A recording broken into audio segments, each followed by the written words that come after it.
आदिवासी असल में यहाँ का ओरिजिनल रेसिडेंट है। इसका नाम ही आदि है, आदिवासी, इंडिजीनियस है। लेकिन भारत सरकार उसको इंडिजीनियस नहीं मानती।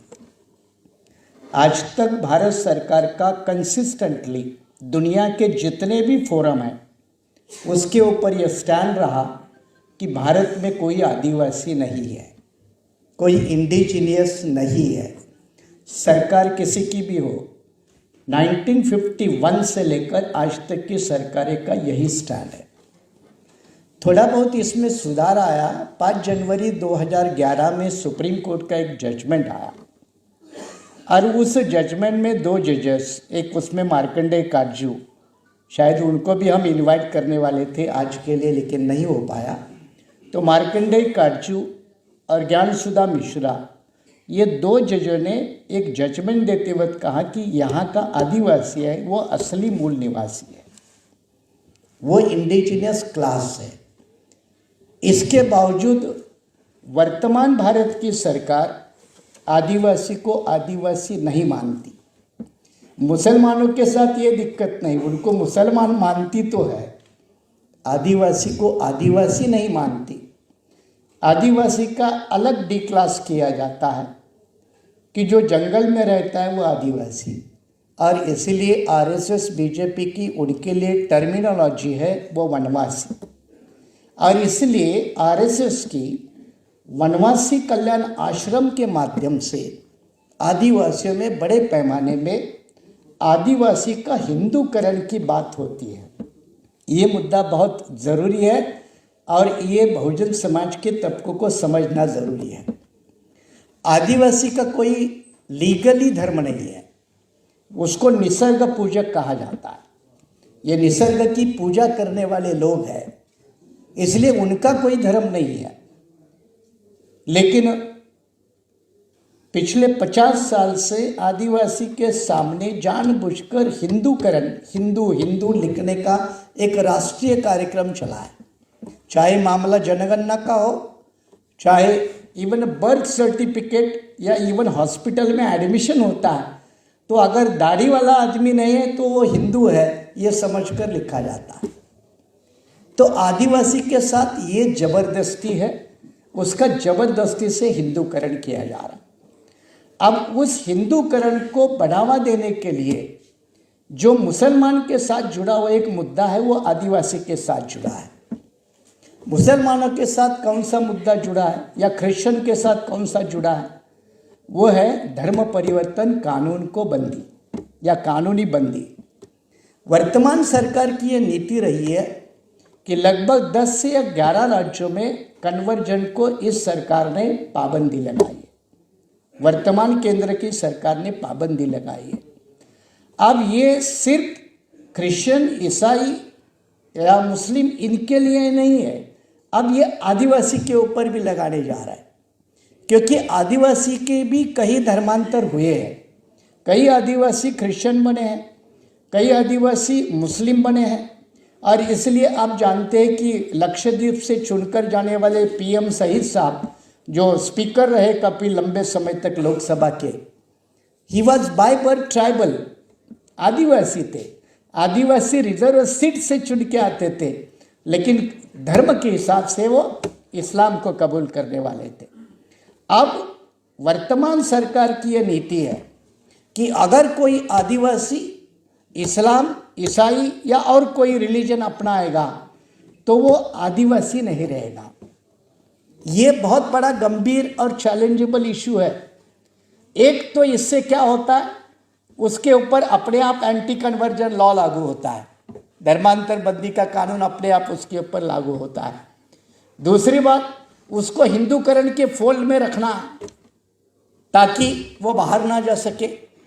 और तीसरी बात, ये बड़ी गंभीर वाली बात है कि आज जो देश की आदिवासी जनसंख्या है वो 8.6 है, 2011 के सेंसस के मुताबिक 8.6, और आदिवासी बाहुल पूरे देश के लगभग 8 या 9 स्टेट्स है। नॉर्थ ईस्टर्न का आदिवासी अलग है और राजस्थान, महाराष्ट्र, गुजरात ये बॉर्डर का आदिवासी अलग है। और इसीलिए इन आदिवासी का बिखराव करने के लिए बीजेपी क्या करने जा रही है? बीजेपी आदिवासी के लिए डीलिस्टिंग पॉलिसी लाने वाली है। डीलिस्टिंग, हालांकि अभी तक ये पॉलिसी नहीं आई है, लेकिन वो बीजेपी का एजेंडा है।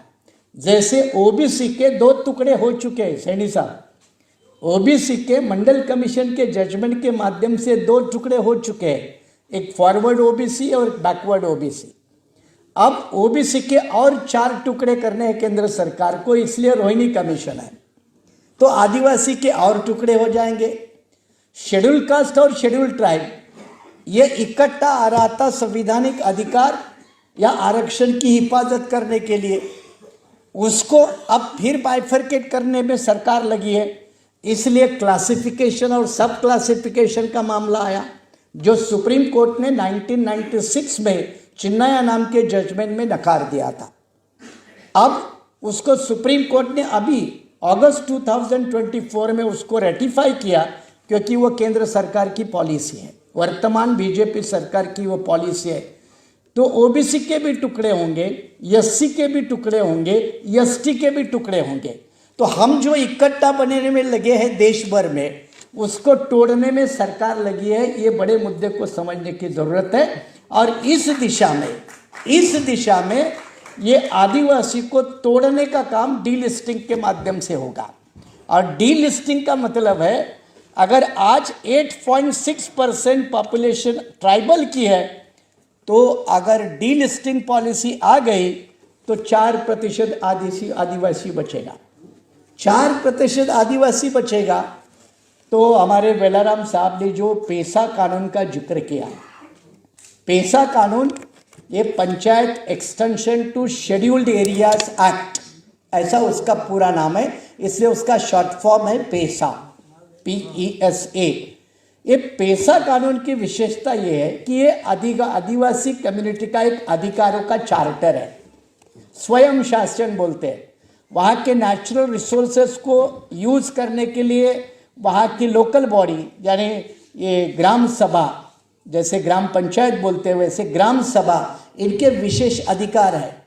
ये अधिकार कानून तो बनाया 1996 में, लेकिन मैं महाराष्ट्र की बात बताता हूँ।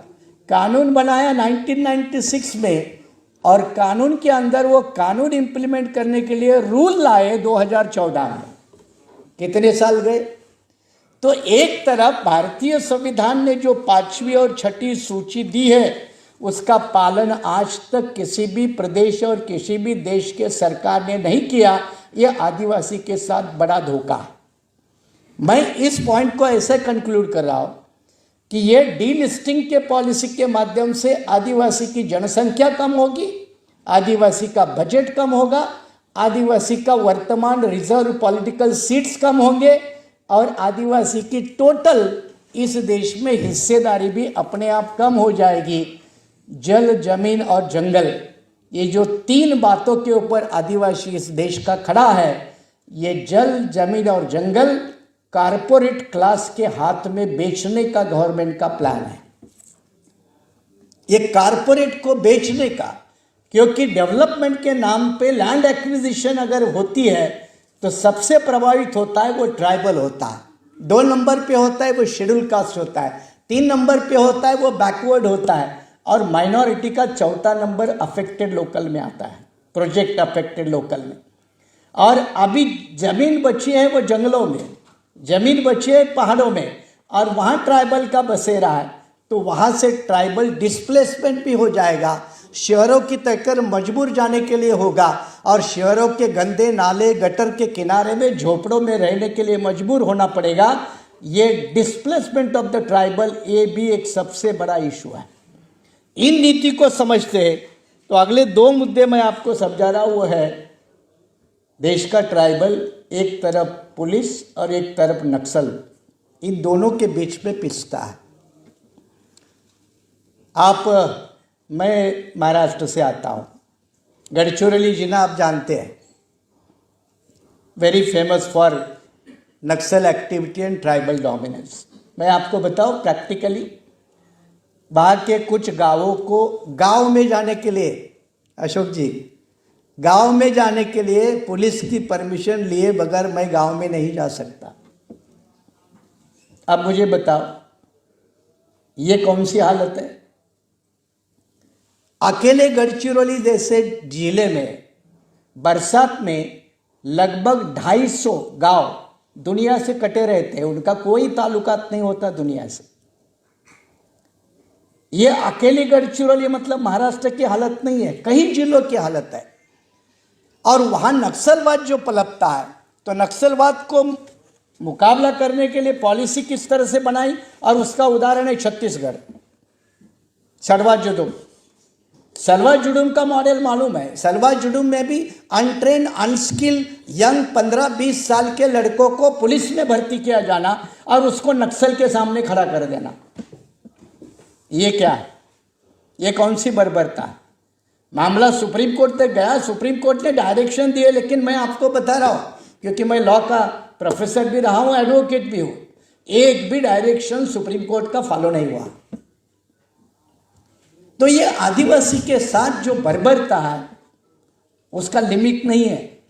मुसलमानों के साथ चलो ये धर्म का मामला है, मजहब का मामला है, मान सम्मान की लड़ाई है, लेकिन आदिवासी के लिए यह अस्तित्व की लड़ाई है। मान सम्मान तो अगली स्टेज है, वो बचेगा तो मान सम्मान। इसलिए आदिवासी बिल्कुल एक्सटिंक्शन, खत्म होने के रोड पे खड़ा है। और आदिवासी का मुद्दा ना दलित आंदोलन में प्रोमिनेंटली उठकर खड़ा होता है, ना ओबीसी आंदोलन में उठकर खड़ा होता है, ना मुस्लिम या माइनॉरिटी आंदोलन में खड़ा होता है। और हमारी ये सबकी तरफ से कोशिश होनी चाहिए कि पिटे पिटाई तो शरीफ सभी है, कोई 50 साल से पीटा है, कोई 500 साल से पीटा है, कोई 5000 साल वाला पीटने का रिकॉर्ड बनाने वाला है। तो ये सारे पीटने वाले जब एक इकट्ठे होंगे तो जो पीटता है उसके साले की जमकर पिटाई करेंगे।